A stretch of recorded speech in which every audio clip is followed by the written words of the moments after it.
Hey everyone, it's Jason. Welcome to Marvel Versus System, the two-player card game. This is an interesting set because it is the Marvel Cinematic Universe, so it has the photo art instead of the comic book art, so it's not directly, at least gameplay, tournament-wise and stuff, like your personal collection go if you want. But it's not normally mixed with the other sets. They've had a couple of these Marvel Cinematic Universe sets. It's always fun to kind of go back into those. But usually they're all like in a series together. So this one is it's starting volume 3, pack number 1. The pack number issue number 2 and 3 go back to the comic book set. So it's kind of like an augment. It's all Spider-Man themed, but they did one that was based off the movies, and then one that kind of jumped into the other stuff. So we can get my camera to focus here. The new Star Activerse expansion of the popular characters in the Spider-Man universe. The friendly neighborhood issue brings Spider-Man Homecoming and Far From Home films into this game, and now it's introduced the MCU webhead, but also its adversaries, including Mysterio. So we do have the little booklet, of course. A lot of different stuff in there. It has specific rules for some of the characters and all that stuff. And I'll reference them as need be if I think I need to. Also has the deck listings, and we'll go over that at the end. Let's just go ahead and hop into the cards. So we're going to start with Mysterio, level 1. He's actually a hero. This is kind of an interesting little play on this. There's then Far From Home on there. Spoilers for the movies. If you haven't seen the Spider-Man movie before you watch this, before I go any farther, spoilers throughout just by showing these cards. Or I might say something, so that's your warning. You don't want any part of this. Yellow, put one character, the hologram, which is a brand new keyword, from your hand onto your field. There's only one left. When an enemy hologram is KO'd, Mysterio gains an XP. Just the hologram has to be out once. When it's KO'd, he gets it. When he levels up, he becomes a villain. This is a very interesting thing there. So I don't think you know what's real. So build with one of the 4 different colors. Put a character without hologram from your hand onto your side with 1 remaining health. It gains hologram with the power symbol Mysterio paid for this power. So how hologram works is a card with hologram comes into play. I'm just going to grab one of these from later in the deck. Is we have a card like Earth Elemental here. It says hologram strength. It says when a character with a strength superpower appears on the side of the enemy, it is stunned. So that's how hologram works. It normally comes out, they're kind of hard to defeat. You can't hit them, they're holograms. But if you play a character with a certain power on there, then it stuns them, so then you can defeat them. And we'll come back to him later. So this power just lets you basically take any character and turn them into a hologram, which is really a neat idea.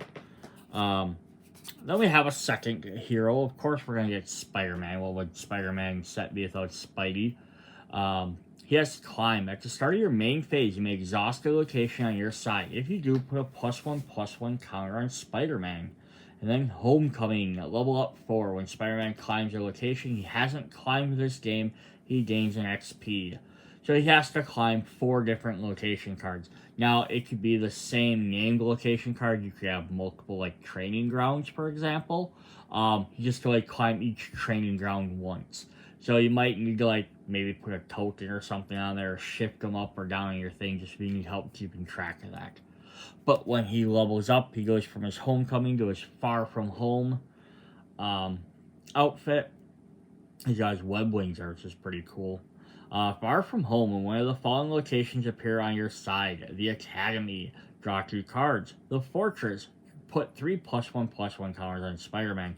Laboratory, put 3 -1/- counters on an enemy character. Training Ground, Spider-Man strikes an enemy character, or Avengers Tower counts as one of the above locations. Just kind of, you get some effects bridge by playing locations. And then Paragliding. At the start of your main phase, you may exhaust a location on your side. If you do, put a +1/+1 counter on Spider-Man. He is flying for this turn. That's neat. So it kind of lets you play around with locations. We have a third main character, which is another villain. We have the Vulture. Contract to salvage. Build with strength. Choose an enemy player to reveal a card from the top of their deck until they reveal one with a cost. Remove the card from the game and then shuffle the rest back into their deck. Interesting. So you just get rid of one of their cards. And then World Changing. When you remove a card from the game, contract to salvage, the Vulture gains XP equal to its cost. So it could take a couple of times depending on how well you salvage. Here's level 2. Business is good. Build with a red. Draw a card for each card you removed with contract to salvage from the game. So the more you can do that, you can get pretty good with that. And then high altitude vacuum seal. Combat. Cancel this unless each enemy character in the combat has flying. Yeah, so you get your free. You can cancel a combat if someone else isn't up there to fight him. So that's pretty cool. Alright, then we're going to have our first supporting character. So May Parker, which is a one of a kind. So we only get one copy of this. And they had a lot of the other Spider-Man sets too. So it's kind of neat they brought it over to the cinematic universe. Friends and family. When Spider-Man character is protecting May, he has +3/+3. So it's a fun little extra supporting character type thing. We have 4 copies, and we'll have 4 copies of most of these other cards then.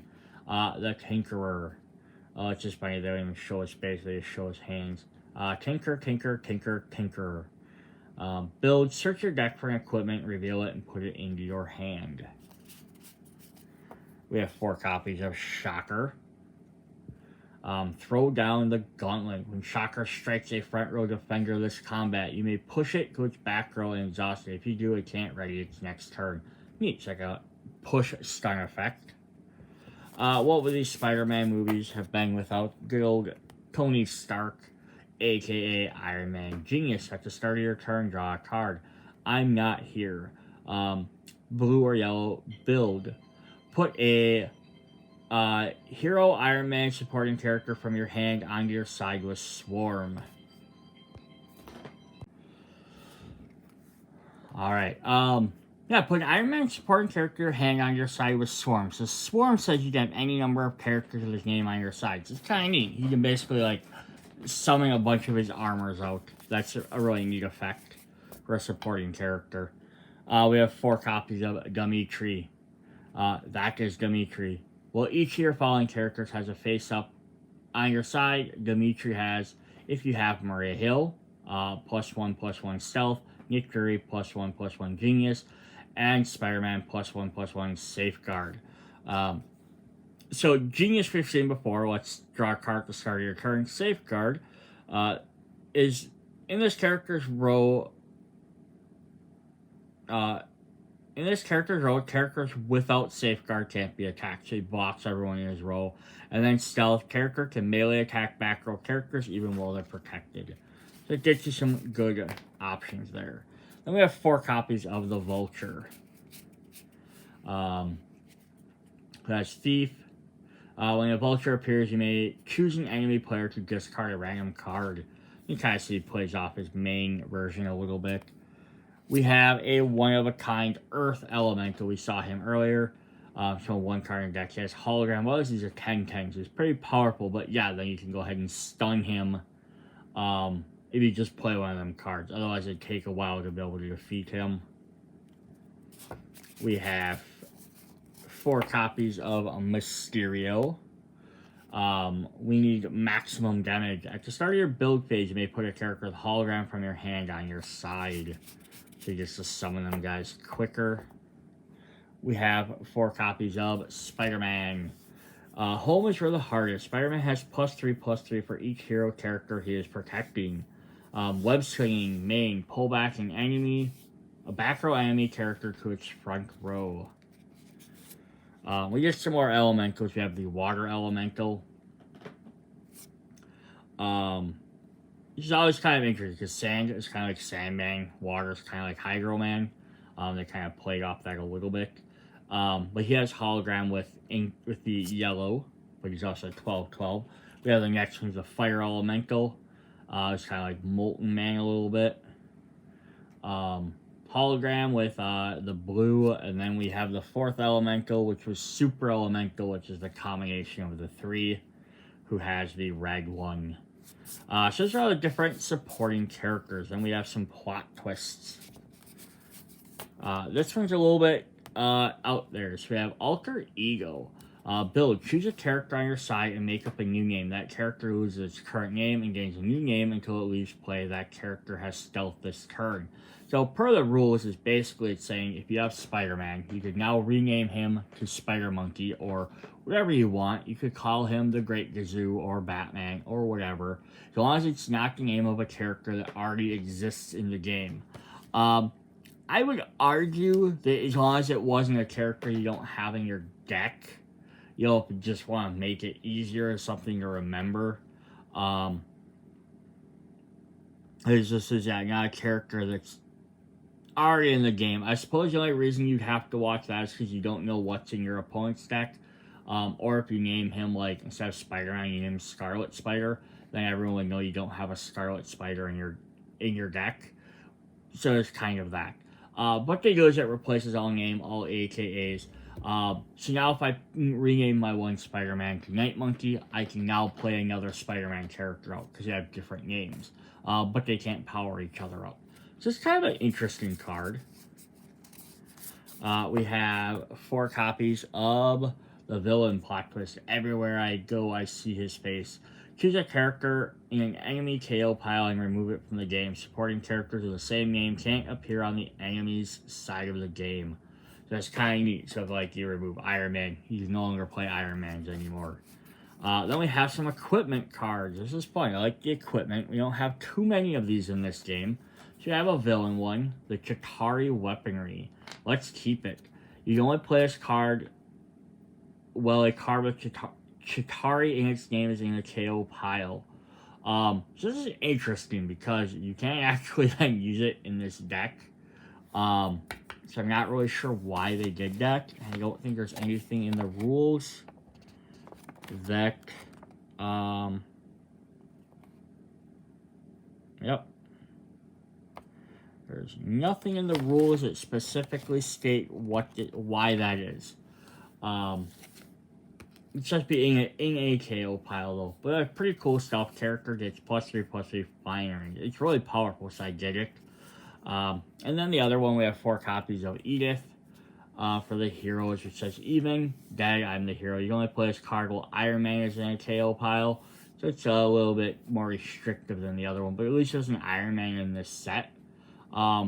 Release kill vehicle. Main, strike an enemy character with a drone with 6 attack. So what this says is, it lets you strike an enemy character, works like a character on your side with an attack of 6 is the enemy character. So basically, it essentially turns this card into a card called Drone with an attack of 6 for 1 attack. That's pretty much how that works. So yeah, that's Friendly Neighborhood Spider-Man. So it covers the 2 different Spider-Man movies. Some really neat and interesting cards. Lets you get some different builds also for the MC universe. I mean, they have all the other stuff that's coming in there. The other main sets were like based around the Avengers and some of those, but they're coming out with stuff like the Disney Plus as well. So they're keeping track of this. It was kind of one of the things where they started it and then they sort of stopped. They got like the base game, and this finally appeared, and then finally they came back to it. So it's good to see that they're going back to it some more. We're going to just take a quick look at the deck list there, just in case you were curious on how many or you didn't hear what I said. And that is what we have for that. So yeah, come back, check out the rest of the other 2 blogs. We did check out back into some of the other Spider-Man comic book, which is Sinister Syndicate, and then followed by Spider-Verse. We did, hit the verses, the 3 different universes. You have Multiverse, we have the Cinematic Universe, and then we just have some of the villains. Alright, see you guys later. Bye.